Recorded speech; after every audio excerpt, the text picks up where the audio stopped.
maxsus vaqtdan so'yiladigan qurbon hayitining so'yiladigan kunlari, ayyomut tashrihning hammasi emas, keyingi satrda keladi. So'yiladigan kunlar maxsus vaqtdan tushunar ekan. Maxsus hayvondan esa so'yish joiz bo'lgan hayvonlar tushuniladi. Misol uchun, qo'ylarda 1 yoshga, mollarda 2 yoshga, tuyada bo'lsa 5 yoshga to'lgan bo'lishi kerak.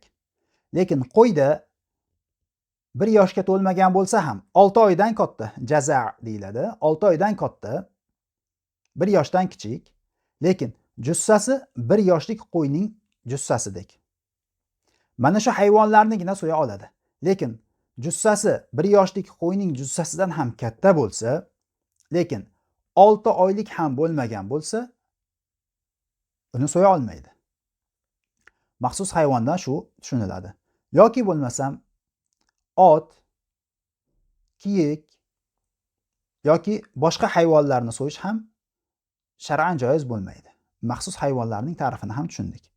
Qurbonligim tolibi ilm uchun.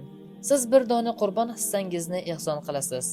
Biz esa uni qanchadan qancha toliba ilmlarga yetkazamiz. Talabalar, qorilar, yosh olimlar doimo haqqingizda duodadirlar.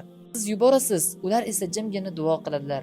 Ya Robbim, ushbu ehson egasini mag'firat aylagin, jannating bilan mukofotlagin, farzandlarini qori qilgin.